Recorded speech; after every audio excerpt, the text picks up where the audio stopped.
오늘 말씀은 로마서 12장 1절부터 13절. 제목은 영적 예배는 곧 산 제물입니다. 우리는 신앙생활을 하면서 믿음 충만, 성령 충만이라는 단어를 많이 사용합니다. 즉, 신앙생활을 잘 한다는 것은 믿음이 충만한 것이고 성령이 충만한 것이라고 생각하기 때문입니다.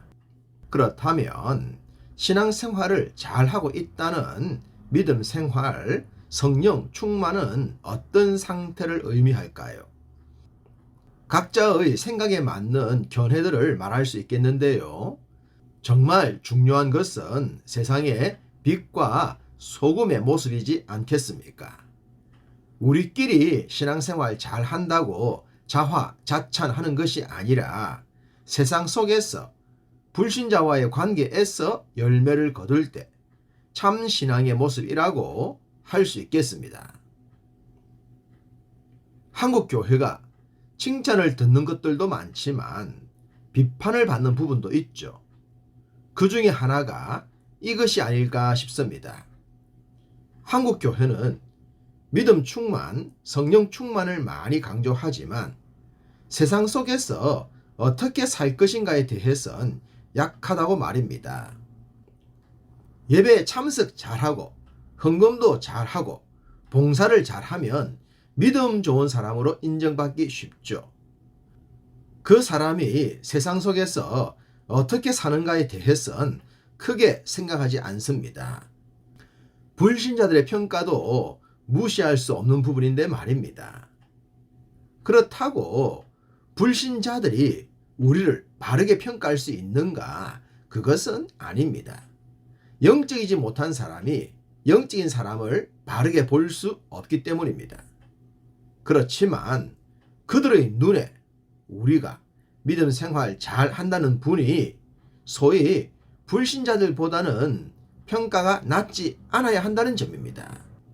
불신자들의 눈에 믿는 자들은 염치도 없고 겸손도 없으며 계산에 빠르고 자기 것 챙기기에 빠를 뿐만 아니라 이율배반적이며 말은 많지만 행동은 적으며 사회적이지 못하여 자기들끼리만 잘 지내는 것으로 보인다면 그것이 믿음이 충만한 것이며 성령이 충만한 것이라고 평가할 수 있겠습니까?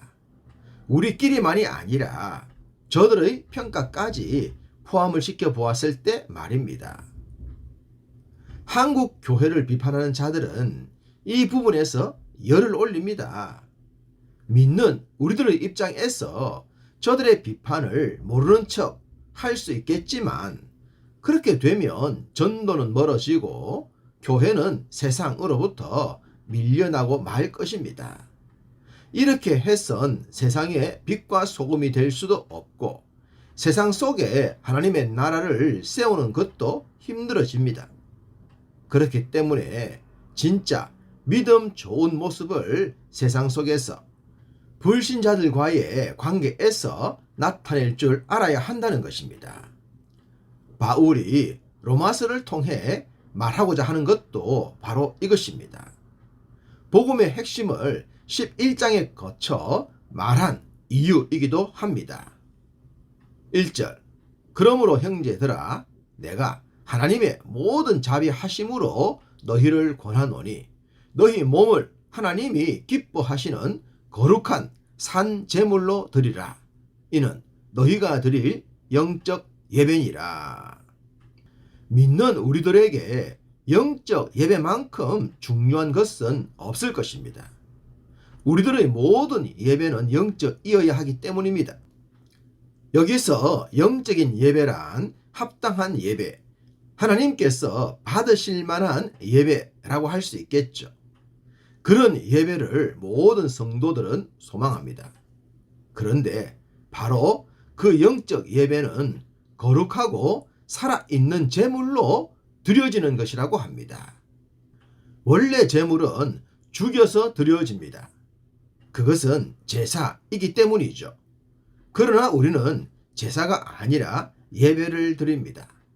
당연히 죽은 것이 아니라 살아있는 것을 드려야 합니다. 하나님은 죽어서 아무런 반응도 없는 제물이 아니라 오감이 살아있는 생생한 제물에 예배를 기뻐하십니다. 이런 예배자라면 교회에서뿐만 아니라 교회 밖에서도 인정받는 예배자이지 않겠습니까? 바울은 이 예배를 이야기하면서 너희는 이 세대를 본받지 말고 오직 마음을 새롭게 함으로 변화를 받아 하나님의 선하시고 기뻐하시고 온전하신 뜻이 무엇인지 분별하도록 하라고 했습니다. 무슨 얘기입니까? 불신자들과는 달라야 한다는 겁니다. 불신자들보다는 뛰어나야 한다는 것이겠죠. 세상 속에 살더라도 세상 사람들과 같아서는 안 된다는 것입니다. 세상 사람들이 볼 때 우리는 자신들과 다르다는 것을 저들이 느낄 수 있도록 하라는 것입니다. 앞서 말씀을 드렸듯이 자신들과 같거나 자신들의 눈에도 부족해 보인다면 그것은 이 세대를 따르는 삶이 되기 때문입니다. 믿음이 충만하고 성령이 충만하다면 이 세대를 따르는 것이 아니라 이끌어야 할 줄 믿습니다. 무엇보다 성도들에게 세대를 분별할 줄 아는 분별력이 필요합니다. 요즘 전세 사기로 너무나도 많은 사람들이 피해를 입고 있습니다. 부동산 업자들과 합작을 하여 작심하고 사기를 치는 자들이 많습니다. 이렇게 사기꾼들이 득실거릴 때 분별력이 없다면 무조건 희생양이 되고 말 것입니다. 저들이 우리를 속이려고 한다면 우리는 더욱 날카로운 분별력으로 그들의 사기를 막아내어야 합니다. 그것이 물질을 지키는 방법입니다. 동일하게 영적으로도 그러해야 합니다. 분별하지 못하면 잃을 수가 있기 때문입니다. 분별력 있는 삶의 모습은 이러하다고도 하겠습니다. 3절 내게 주신 은혜로 말미암아 너희 각 사람에게 말하노니 마땅히 생각할 그 이상의 생각을 품지 말고 오직 하나님께서 각 사람에게 나누어 주신 믿음의 분량대로 지혜롭게 생각하라. 지혜롭게 생각하라는 것입니다. 그럼 어떤 것이 지혜롭게 생각하는 것일까요? 주님이 주시는 은혜를 입었다면 마땅히 생각할 그 이상을 생각하지 않는 것입니다. 여기서 마땅히 생각할 것은 적합함이지 않겠습니까? 소위 분수에 지나치지 않는 것입니다. 자신의 위치를 지키는 것이겠죠. 세상의 수많은 갈등들은 선을 지키지 않을 때에 발생합니다. 그것은 지혜로운 모습이라고 할 수 없습니다. 선을 지킨다는 것은 정체성을 지키는 것이라고 하겠습니다. 성도라는 신분을 지키는 것, 불신자들의 모습을 따르지 않는 것, 세상 속에서 신자답게 사는 것 등등 말입니다. 4절부터 13절은 정체성을 지키는 구체적인 모습이라고 하겠습니다. 우리 몸에 많은 지체가 있지만 그 지체가 각자의 역할을 충실히 하는 것처럼 말입니다. 뿐만 아니라 영적으로 받은 은사나 사역도 그러합니다. 남들에게 있는 것이 내게 없다고 생각할 것이 아니라 내게만 있는 것을 귀한 것으로 여길 줄 알아야 합니다.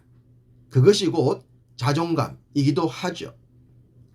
하나님께서 내게만 주신 것을 귀하게 여기면서 타인들과 함께 공존하며 동행할 줄 알아야 합니다. 타인에게 피해를 주지 않고 선한 영향력을 나타내는 삶, 곧 삶 속에서 영적인 예배자로 살아갈 때 하나님의 기쁨이 될 줄로 믿습니다. 오늘 하루도 우리 모두 그런 삶 살아가기를 간절히 소망합니다.